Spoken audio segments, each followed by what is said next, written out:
खबर राजधानी लखनऊ से। करणी सेना के राष्ट्रीय अध्यक्ष वीर सिंह वीरू ने केरला स्टोरी से बेटियों को सीख लेने का आह्वान किया है। उन्होंने कहा कि सनातन धर्म हमारी संस्कृति, सभ्यता और हमें नष्ट भ्रष्ट करने की साजिश चल रही है। हमें तय करना होगा कि हमारी प्रेरणा स्रोत रामायण काल की माँ सीता रानी, पद्मावती या झांसी की रानी लक्ष्मीबाई। उन्होंने आग्रह किया है कि सनातन धर्म की रक्षा के लिए हमें आगे आने की जरूरत है। करणी सेना ने सनातन धर्म के संरक्षण और सुरक्षा का आह्वान किया है।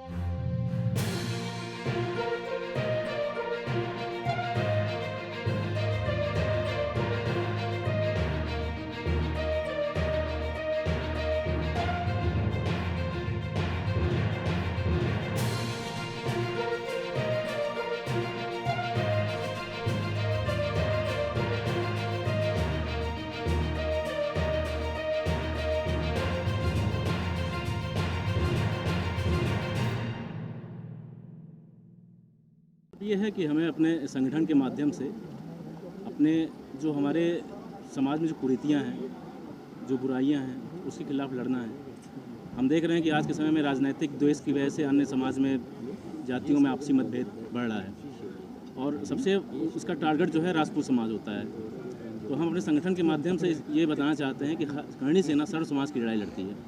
क्षत्रियों का संगठन अवश्य है कि हम समाज की हर जाति के लिए अन्याय की लड़ाई लड़ते हैं और हम किसी भी प्रकार के जातिवाद को समर्थन नहीं करते। जातिवाद जो बढ़ा हुआ है, इसको कम करने के लिए, समरसता लाने के लिए क्या प्रयास किया जा रहा है, क्या मैसेज देना चाहेंगे पब्लिक को? समाज के हर वर्ग को एकजुट करना है और समाज के हर वर्ग की समस्याओं को सुनना है, समझना है। उनके व्यक्तिगत मतलब समाज के जो अंतिम व्यक्ति है उसकी लड़ाई तक हम लोग को लड़ना है। उनको ये बताना है। अगर हम आरक्षण की बात करते हैं, सब हम आरक्षण की बात करते हैं तो अन्य जातियों को लगता है कि ये आरक्षण विरोधी हैं। तो उनमें हमको समझाना है कि भाई जो समाज में हमारे ऐसे डीएम हैं, कप्तान साहब हैं, बहुत से ऐसे मठाधीश हैं जो मतलब कि आर्थिक रूप से बहुत मजबूत हैं, लेकिन सक्षम हैं, लेकिन जो है वो उस समाज से हैं उनको आरक्षण की प्राप्ति हो रही है। और उसी समाज का एक व्यक्ति ऐसा है जो रहने के लिए मकान नहीं है, उसको आरक्षण का लाभ नहीं पड़ता। आरक्षण आर्थिक आधार पर दिया जाए? पूर्ण रूप से हम चाहते हैं कि आरक्षण आर्थिक आधार पर हो। समाज का हर गरीब व्यक्ति जो है उसको आरक्षण का लाभ मिले। सबसे मतलब वो किसी भी जाति धर्म का हो, उसको अगर वो गरीब है और निर्धन है, उसको सामाजिक रूप से पिछड़ा हुआ है तो उसको आरक्षण का लाभ मिले। और हम ये भी चाहते हैं कि हमारे समाज, जैसे कि हम सबसे मुख्य मुद्दा ये भी है कि सवर्ण आयोग का गठन हो उत्तर प्रदेश में। इसकी हमारी मांग सरकार से होगी और इसकी लड़ाई भी हम लोग लड़ेंगे। इस प्रकार से अन्य जातियों का वो है आयोग है, उस प्रकार से सवर्णों का भी आयोग है जो जिसके माध्यम से सरकार तक हम अपनी बातों को, सवर्णों की जो मांगे हैं उसको हम पहुँचा सकें। और आर्थिक आधार पर आरक्षण। लड़कियों की शिक्षा मुफ्त हो, देश में महिलाओं की शिक्षा मुफ्त हो, ये कई हमारी मांगे हैं। ये तो अभी तो ये हमारा एक जो है समारोह था नियुक्तियों करने का, लेकिन जब इसकी लड़ाई हम लड़ेंगे तो वो सारी बातें विस्तारपूर्वक हम आपको सूचित करेंगे। दायित्व मिला हुआ है, इस दायित्व को सफल बनाने में क्या प्रयास रहेगा और क्या आह्वान है आपके सहयोग के प्रति?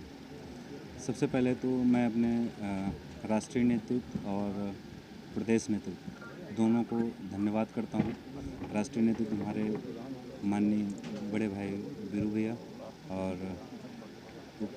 राष्ट्रीय उपाध्यक्ष सनी भैया, दोनों को ने आशीर्वाद दिया है और दोनों ने जो मुझे दायित्व दिया है उसको पूरी तरह से निर्वहन करने की पूरी कोशिश करूँगा। और समाज में जो भी कुरीतियाँ हैं उनको सब मिल के एक साथ उन कुरीतियों से लड़ के और अपने समाज को समझाने का, अपने समाज को एक साथ जोड़ने का प्रयास करूँगा।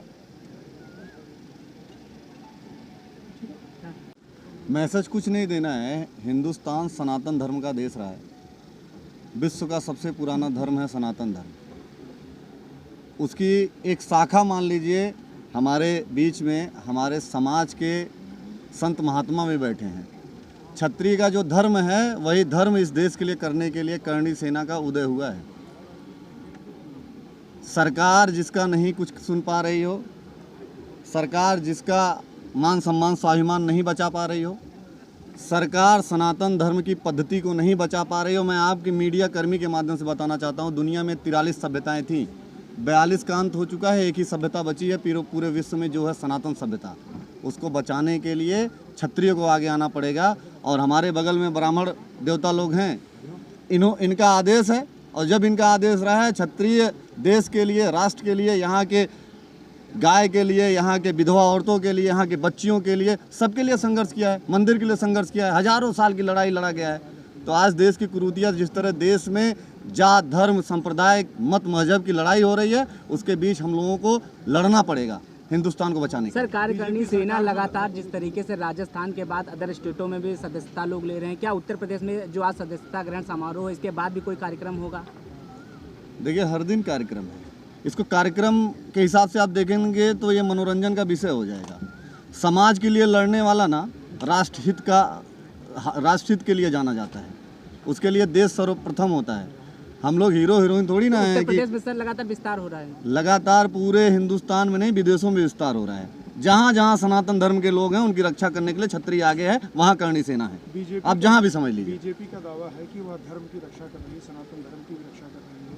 ऐसे में आप भी रक्षा करने। देखिए, मैं आपको एक बात बताऊं, राजा जिस नीति को बनाता था उसी को राजनीति कहते थे। इतिहास गवाह, हमारे बाप दादा राजा रहे हैं, उन्हीं की नीति जो रही है वही राजनीति रही है। तो वो फालतू की राजनीति करने की बात कर रहे हैं।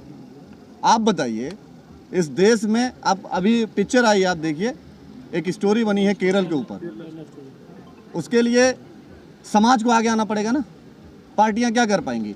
पार्टी तो केवल वोट की राजनीति करेगी। घर के बच्चियों को हक अधिकार, उनको अपने इतिहास, अपनी परंपरा, अपनी सभ्यता तो हमें और आपको बताना है ना। जिस तरीके से आप कैमरा लेके घूम के समाज की कुरीतियों के बारे में डिस्कस कर रहे हैं, उसी तरीके से सर्वप्रथम आप चौथे स्तंभ में आपको बेटियों को बताना पड़ेगा कि आप किस सभ्यता से आई हैं। आप पद्मावती की सभ्यता से हैं कि आप झांसी की रानी की सभ्यता से हैं कि माता सीता की सभ्यता से हैं। आपको जानने की आवश्यकता है। आप ये हीरो हीरोइन की सभ्यता से नहीं आई हैं, आप हजारों करोड़ों साल पुरानी सभ्यता से आई हैं। इसलिए आपको जानना पड़ेगा कि आपके पीछे कितने लोग लगे हैं आपके धर्म को नष्ट करने के लिए, आपको नष्ट करने के लिए। उसको बचाने के लिए हम लोग आगे हैं और मरते दम तक आगे रहेंगे। समाज के लोगों को क्या मैसेज देना चाहेंगे? देखिए, समाज के लोगों को मैसेज नहीं देना है, पूरे देश को मैसेज देना है। देश के जुड़े, जैसे देश में नेता राजनीति करते हैं, देश में नेता 6742 जातियों में समाज को बांट दिए हैं। तो मैं 6742 जातियों के नेताओं को संदेश देना चाहता हूं कि हिंदुस्तान को बचाने के लिए हम आगे हैं। तुम तोड़ोगे, हम जोड़ेंगे, और मौका पड़ेगा तुमको तोड़ेंगे, तब तक तोड़ेंगे जब तक तुम जुड़ नहीं जाओगे। ये भी बताना चाहता हूं आप लोगों को।